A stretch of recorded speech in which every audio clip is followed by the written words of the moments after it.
제가 지난 토요일은 시골에 여행을 하느라고 여기 나타나지 못했습니다.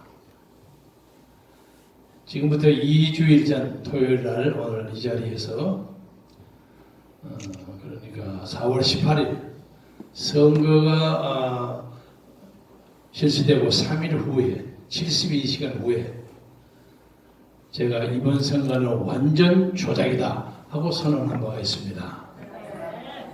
그 후 2주일 동안에 여러 가지 사건이 많이 벌어졌죠. 이것이 조작이라는 것이 거의 확실해졌죠. 그래서 하느님이 무심치 않구나 하고 생각합니다. 다행히 난세는 영웅이 난다는 말이 있는데 지금 대한민국에는 이렇게 많은 유튜브들이 해외 동포까지 일치 단결을 해서 이 선거에 대한 정당성을 문제 삼고 있는데 그야말로 요원의 불길처럼 벌어지고 있는데 대한민국의 정부, 대한민국의 집권당, 심지어 대한민국의 제1야당이라는 미래통합당 이 세 그룹이 단 한마디도 얘기를 안 하고 있어요. 기가 막히죠? 이들이 가지는 침묵의 카르텔이 무엇이냐 이게. 이 정부는 이 선거에 얻은 강제된 결과를 가지고 사회주의 헌법을 만들어서 북한이 우리식 사회주의 하는 것처럼 문재인식 사회주의를 이 땅에 만드는 작업을 시작하는 절호의 찬스라고 생각하고 있고 집권당은 거기에 발맞춰서 박수치고 있고 그리고 위성정당을 자처한 미래통합당은 이 복잡한 와중에서도 간신히 자기들이 금배지를 보호했으니까 그냥 가지고 4년을 어물어물하게 지내겠다 하는 생각을 가지고 있다고 보는데 여러분 제 의견에 동의하십니까? 이 사람은 역사를 전혀 안 모르는 사람들에 의해서 이 역사가 농단당하고 있습니다. 오늘 여러분 김정은이가 슬그머니 나타났다는 거 아시죠? 자세하게 나타나지는 않았습니다만은 적어도 적당하게 운신을 할 수 있는 자유가 있다면 그것을 이용해서 김여정에게 정권을 이행하려는 작업을 하려고 하는 것으로 보입니다. 그런데 저는 그 김정은이의 모습을 보면서 이 나라를 청와대를 지키고 있는 문재인의 모습과 이렇게 짬뽕이 돼요. 겹쳐져요. 김정은이가 힘을 빠지면 문재인도 힘을 빠지는 거예요. 마찬가지 이게 하늘의 조화같이 느껴집니다. 역사를 보면 이 조선반도 소위 삼천리 금수강산의 북단을 차지한 사람들이 항상 강력한 무기를 가지고 이 땅의 사람들의 역사를 농단하는 사례가 많습니다. 예를 하나만 들자면 고구려 말기에 보정왕 시절에 28대 보정왕 시절에 당시에 북한의 강력한 군부 세력이 누굽니까? 영계소문이라는 사람이 나왔어요. 무공이 아주 전륜했습니다. 대단했습니다. 이 남쪽에 있는 신라, 백제는 말할 것도 없고 그 북쪽에 있는 근한, 중국까지도 영계소문에게 쩔쩔맬 정도로 막강한 무공을 가지고 있었어요. 그러나 그 사람이 그 무공에 정치적 명분과 합리성이 없었습니다. 그래서 무공을 뽐내고 주위 사면을 위협하고 지내면서도 막판에 그 아들 세 사람 아시죠?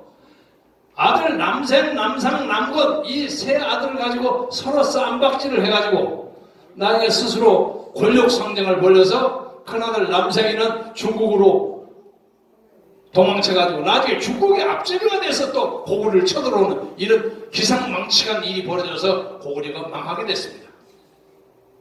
이것은 단순한 무력만 가지고는 원자탄이나 ICBM을 가지고 역사를 통치할 수 없다는 것을 보여주는 거 아닙니까? 마찬가지입니다. 김정은이가 인민이 먹어야 할 음식값 모든 것 다 보태서 ICBM을 만들고 난리 법석을 치지만은 그 ICBM 그 유도탄 때문에 스스로 멸망을 한다는 뜻입니다. 그런데 이 무기에 놀란 문재인 정부는 그냥 짤짤짤짤짤짤해요. 세상에 대한민국 국민들의 체면이 있지. 삶은 소대가리가 웃는다 하는 그런 말도 안 되는 한글이 만들어낼 수 있는 가장 저열한 악담을 듣고도 아무 소리 안 해요. 못 들은 척해. 북한의 비난에 대해서는 아무 소리를 안 하고 남한에서만 큰 소리 꽝꽝 치고. 이제는 요새 보니까 어제 이인영이가 나와가지고 사회주의 헌법 제 하나로 헌법 개정을 하겠다고 하고, 어제 노동 근로자의 달을 맞이해서 문재인은 이제 노동자가 이 사회의 주류가 된다고 선언했습니다. 이건 엄청난 선언입니다. 이런 방국에 미래통합당은 우리의 그렇게 뜨거운 지지를 받아가지고도 표를 다 잊어버리고, 그리고 앉아서 그 말도 안 되는 정치꾼 김아무개를 붙여가지고 비상대책위원회를 하느니 마느니 이 하고 싸움을 하고 있어요. 누가 비상대책위원이 되든 누가 정당 대표가 되든 그거야 우리가 상관할 거 없지만은, 적어도 그 많은 당선자 중에서 단 한 사람도 내놓고 이 선거 부정에 대해서 지적한 사람이 없고, 원내대표 출마를 하겠다는 사람도 내가 원내대표 되면 이 부정선거를 가지고 끝까지 물고 늘어지겠다 하고 선언한 사람이 한 사람도 없어요. 이 역사가 이렇게 폐악의 정권에 들어섰습니다. 그러나 그럼에도 불구하고 많은 사람들이 지난 2주일 동안에 많은 사람들이 올라왔어요. 바실리아 조슈아도 나왔고 로이킴도 나왔고 미 미시간 대학의 미네바 교수도 나왔고, 이 선거가 엉터리라는 것이 만천하에 공개됐습니다. 그런데 공개만 될 때면 아무도 움직이지 않으면 무슨 소용이 있겠습니까? 다행스럽게 우리에게는 강용석 변호사라는 사람이 나타났고, 이봉규 박사라는 빨간 모자 쓴 사람이죠. 이봉규 박사라는 사람이 나오고, 그리고 공학 박사인 공병호 박사가 나왔어요. 이 세 사람이 이제 이 나라 역사를 주도할 것입니다. 거기에 한 사람을 더 붙이면 저 대감철장에서 딱 버티고 있는 윤석열이가 앞으로 한국 역사를 어떻게 볼 것인가. 아마 이 네 사람이 새로운 시대의 주역이 될 겁니다. 강용석은 강력한 용기를 가진 사람이고, 이봉규의 봉용, 봉추 옛날에 해가지고 삼국지의 그 지혜로운 제갈량 이런 사람을 봉용, 봉추를 하지 않았습니까? 그리고 공병호는 육군 공병처럼 용감하고 정확하게 그 특징을 다해요. 적어도 이 조슈아 문서, 로이킴의 문서 이런 걸 가지고 분석하는 데는 공병호 박사가 제일 앞섭니다. 그리고 그것을 정치적으로 공격하는 데는 이봉규 정책 박사 앞서요. 문재인 들으시오, 윤석열 들으시오, 다 인물을 부여해요. 강용석은 그 변호사의 특징을 가지고 모든 사람에게 그냥 선거 부정을 고발해라고 나를 쳐요.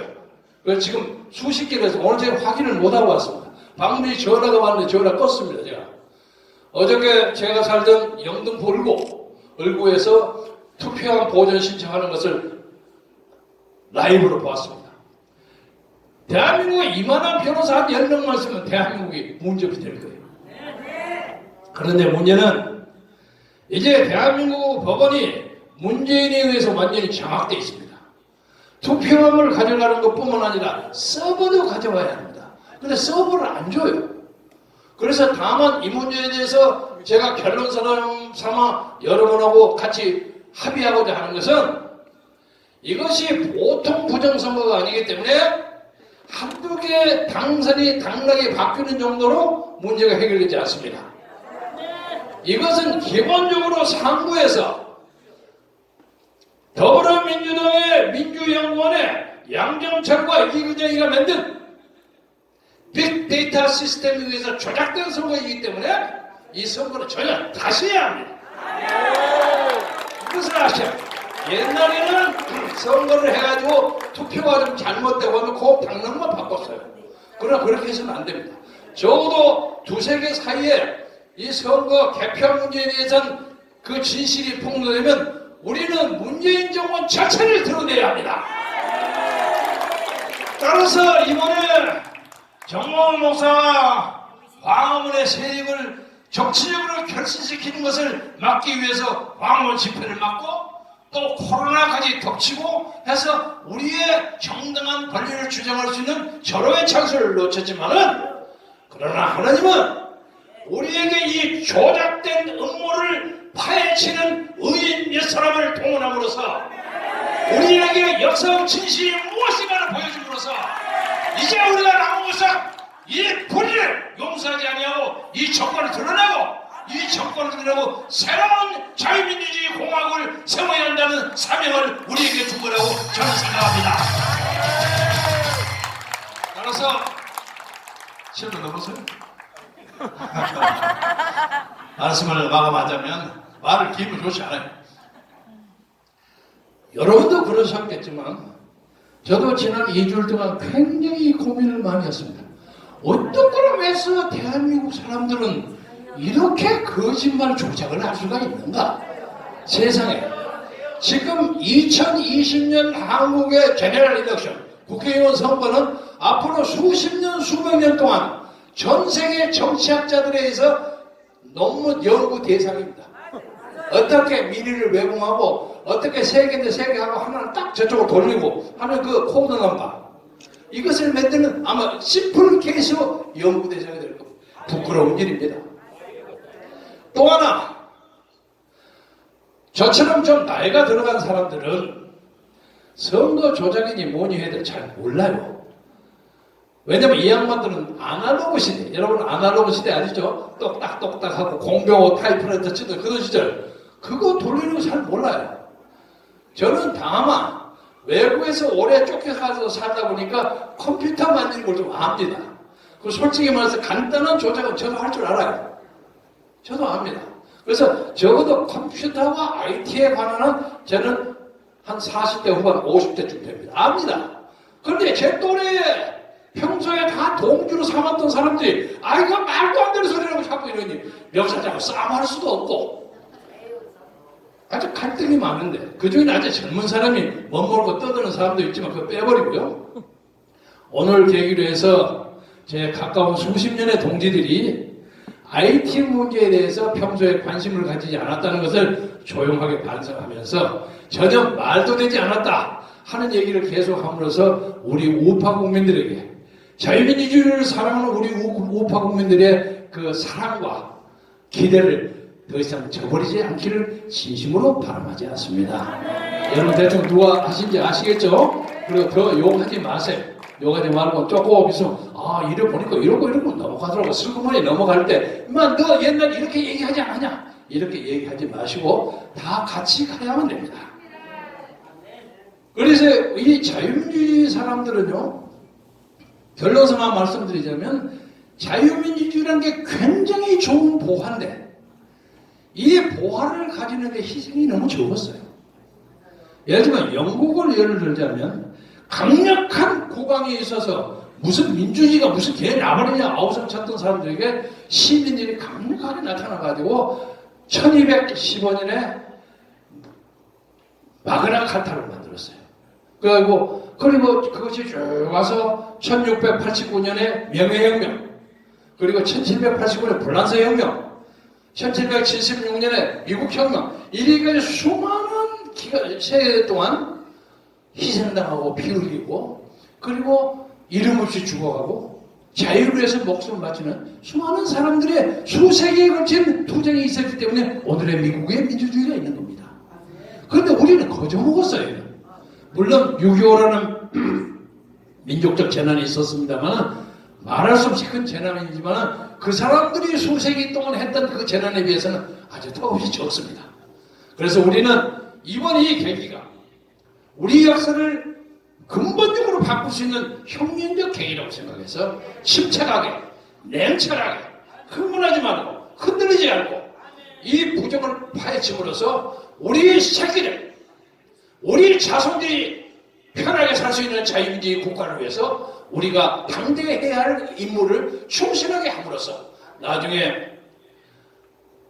내가 니들에게 그 재산을 물어주진 않았지만 이 나라의 부정선거, 조작선거가 천천히로 벌어질 때 나도 거리에 나가서 외쳤고 그리고 이 나라 민주주의를 지켰다 하는 게 얼마나 큰 아름다운 유산입니까? 그러기 위해서 하느님과 같이 기도하고 정광훈 목사의 지도 아래 새로운 시대를 들어가는데 마음과 뜻과 정성을 다하시기를 다짐하면서 여러분에게 인사 말씀을 드리겠습니다.